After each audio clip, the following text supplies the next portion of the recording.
Here with Steve broadcast. Earlier we had our monthly mortgage monthly brought to you by the fine folks at CU Members Mortgage, and this month's guest was Conrad Johnson, and he talked about mortgage fraud. Yeah, something that's not talked about a whole lot, but in this session of Mortgage Monthly, we focused on just that, and it was entitled "Increase in Mortgage Fraud and How to Prevent Fraud by Identifying Those Red Flags." And in this particular clip, Conrad talks about those red flags, what to look for mortgage fraud, and then it also talks about if there's any lasting effects from the pandemic, as well as what it all means for credit unions. So check it out.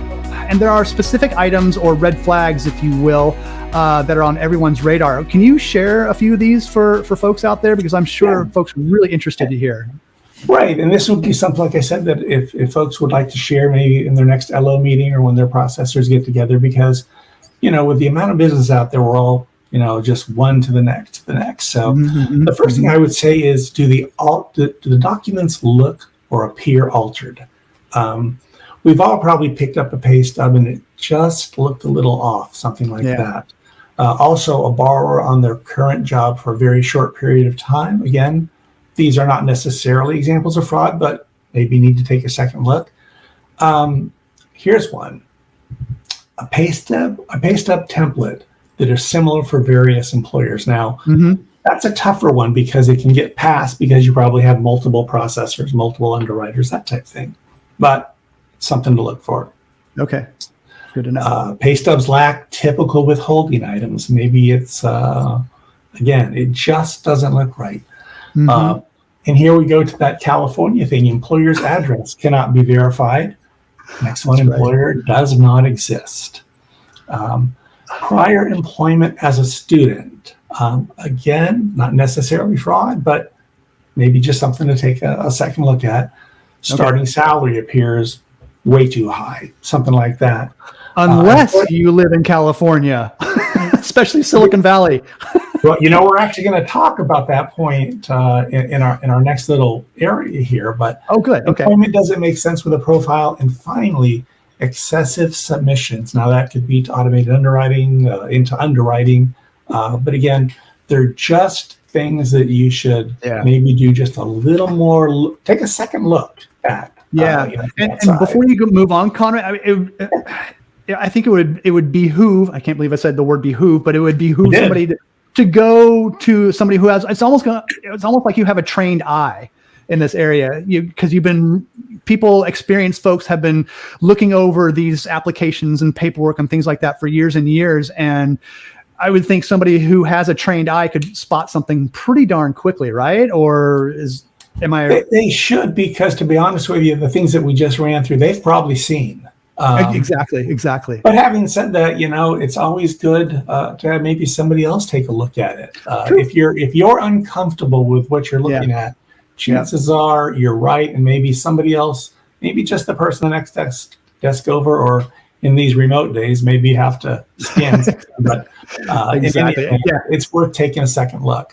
Exactly. And having another pair of eyes check it out too. So, hey, what about the pandemic? We haven't mentioned, oh my gosh, we've gone 20 minutes and we haven't mentioned COVID? Wow, that's a record. So what about the pandemic? Any lasting effects here? Well, there have been, and some of it might be surprising, but the idea of working remotely has really kind of swept the country. Homeowners are moving to obtain cheaper housing and more space. Texas and Florida are the most common destinations. Concerns here include, and this is what you were just touching on, employers might have a salary adjustment from a high cost area, i.e. California, New York, maybe to a Texas or a Florida. And, you really have to be concerned whether those salaries will continue for the folks, especially if that migration, from California to Texas to Florida doesn't continue. And of course, the departing community could be at risk as these folks move out, affects the tax base. They possibly could become distressed areas and generally more susceptible to fraud. Yeah, no doubt. Here's one that surprised me. Only in title, and it's about affordable housing, specifically though in the 2 to 4 family occupied properties, typically sold off to FHA or HUD. A, due to the larger loan balances, and B, because typically the borrowers need to qualify with income from the property. And finally, while the industry is clamoring for faster approvals and less documentation, that's what we all want, will the new reliance on desktop appraisals, aka no site inspection, increase the risk for a bogus collateral valuation? And so this looks like a lot of work and follow-up. So what's the benefit here to credit unions? Well, early on in our discussion, I mentioned the word revenue, and here's where it really comes down to. For every dollar of mortgage fraud, cost mortgage lenders $3.56 this year, up from $3.30 last year. In fact, the cost of fraud has almost never gone down since LexisNexis Risk Solutions started tracking it.